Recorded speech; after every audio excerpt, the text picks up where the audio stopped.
Motion वाले chapter से बहुत सारे सवाल पूछे जा रहे हैं। जैसे कि आप ये वाला सवाल देखो, 15 दिसंबर की शिफ्ट में पूछा गया है, जिसमें न्यूटन के सेकंड लॉ के बारे में क्वेश्चन पूछा जा रहा है। क्वेश्चन लिखा हुआ है कि न्यूटन के द्वितीय नियम के अनुसार किसी वस्तु पर लगाया गया असंतुलित बल, वो बताइए क्या देगा।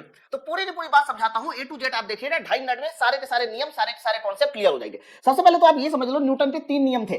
पहला नियम, दूसरा नियम, तीसरा नियम, इनके बारे में सवाल आता है कि पहला, दूसरा, तीसरा नियम क्या बताता है। तो ध्यान रखना, न्यूटन का जो पहला नियम होता है वो हमेशा जड़त्व के बारे में जानकारी देगा, साथ साथ आपको बल की परिभाषा देगा।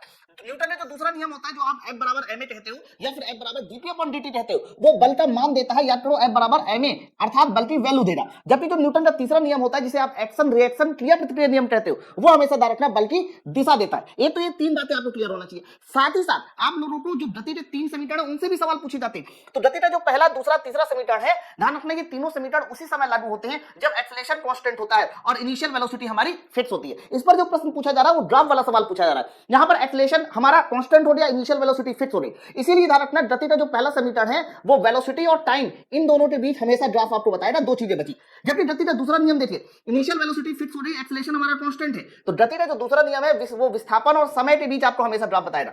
और गति का तीसरे नियम की बात करते हैं, मतलब जो तीसरी इक्वेशन होती है उसमें u फिक्स हो गया, a फिक्स हो गया, यहां पर जो भी आपको ड्राफ्ट बताएगा वो वेलोसिटी और डिस्प्लेसमेंट के बीच ड्राफ्ट बताएगा। हालांकि सवाल ये था कि संतुलित और असंतुलित बल अगर लगे हैं तो बताइए किस तरह की गति होनी चाहिए। तो ध्यान रखना, जब भी कभी संतुलित बल होगा तो संतुलित बल का मतलब हो गया कि नेट फोर्स हमारा 0, और जब भी कभी नेट फोर्स 0 होगा तो मेरे भाई एक्सेलरेशन 0। लेकिन सवाल में देखो असंतुलित बल पूछ रहा है। असंतुलित बल का मतलब ये होता है कि कभी भी हमारा नेट फोर्स 0 नहीं होगा, और जब नेट फोर्स 0 नहीं होगा तो एक्सेलरेशन भी हमारा 0 नहीं होगा, अर्थात उसमें एक्सेलरेशन होगा, और एक्सेलरेशन होगा तो वेलोसिटी बढ़ेगी। अब देखो, वस्तु स्थिर हो जाएगी, गलत। वस्तु समान वेग से चलेगी, गलत। वस्तु में त्वरण उत्पन्न हो जाएगा, यस, ये बात हमारे असंतुलित बल के लिए एकदम सही हो जाएगी। ऑप्शन नंबर सी इस सवाल का सही आंसर हो जाएगा।